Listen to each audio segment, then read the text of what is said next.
And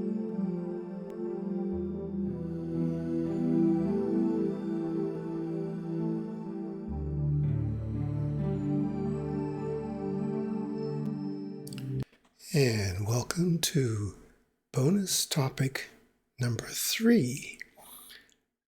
These topics are just things of interest and also parts of the regular sessions that I feel needed to be underlined a bit more. And sometimes they're just fun things that I thought I would like to share. Today's topic is the keys to your subconscious. And this was recorded on the 8th of January 2022. So let's go over to the PowerPoint.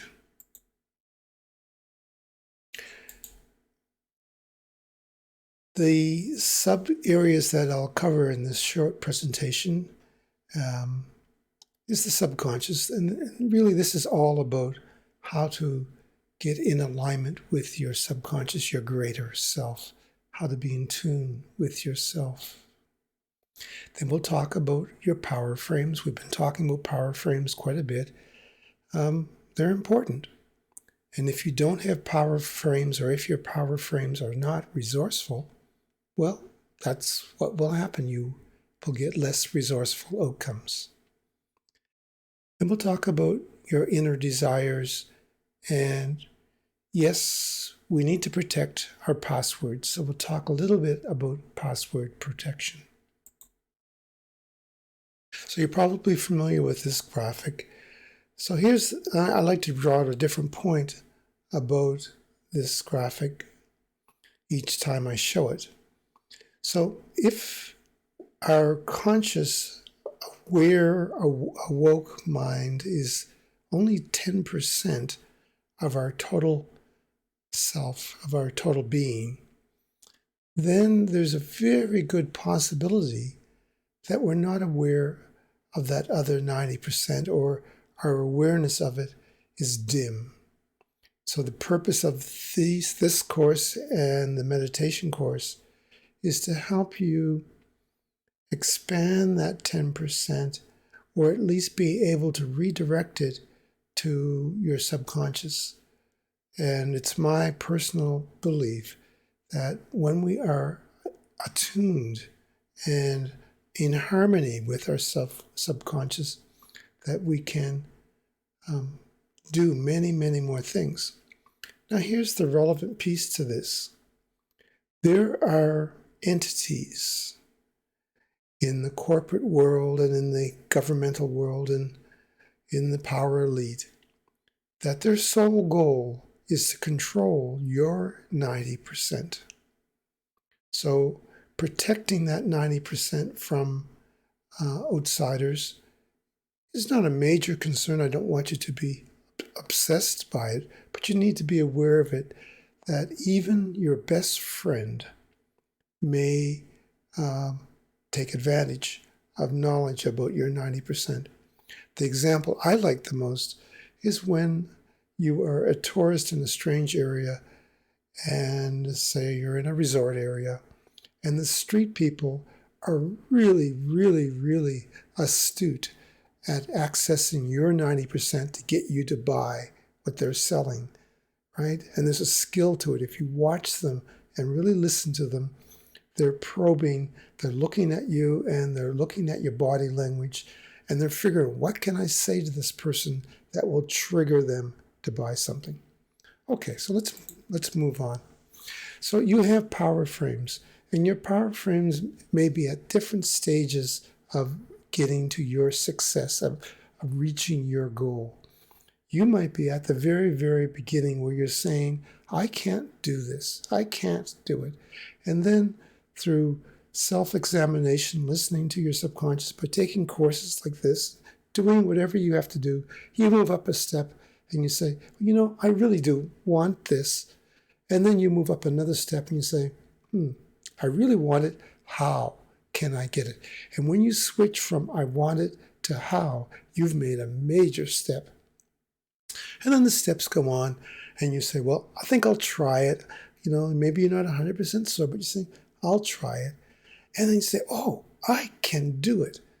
And then the final stage where you say, I am doing it. I will do it. I am capable of doing this, and I'm doing it. And that's where I want all of you to be. Now, your power frames will depict different stages of this. And if at some point your power frame is in some way modified by an outside influence, and I talked about this before, when you're trying to make a self-improvement, say you're trying to quit smoking, or you're trying to lose weight, or whatever it might be, it will be your best friends and your closest people who might try to change your power frame and move you down a step.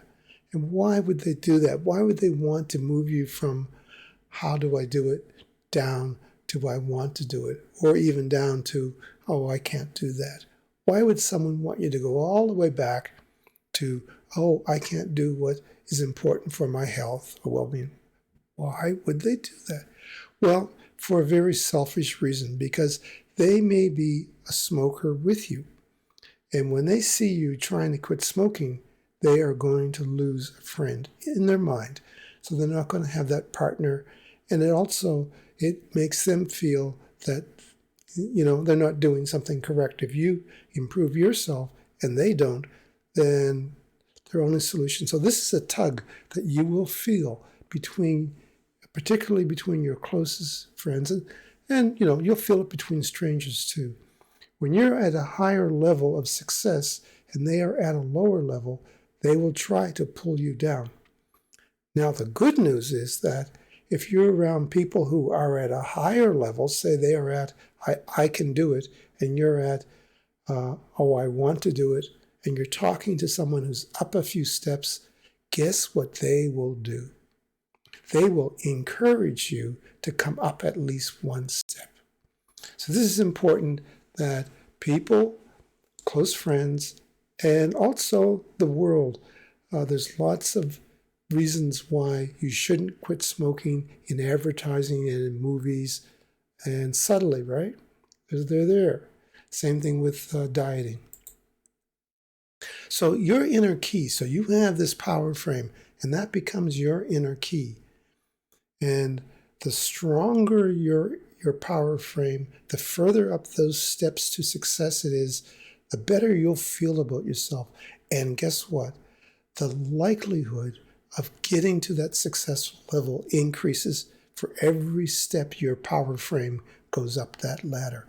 So why not have your power frame higher? But take your time, do whatever is comfortable for you.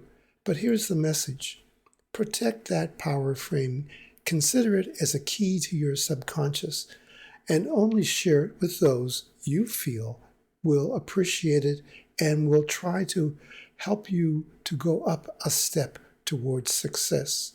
Remembering that there are lots of reasons people close to you and people in the greater world do not want you to change. I'm doing some work on dieting and food, and all of the marketing out there is directing us towards a poor diet, to fast food, to ingredients that really are not good for us. Why would they do that? For their profiting.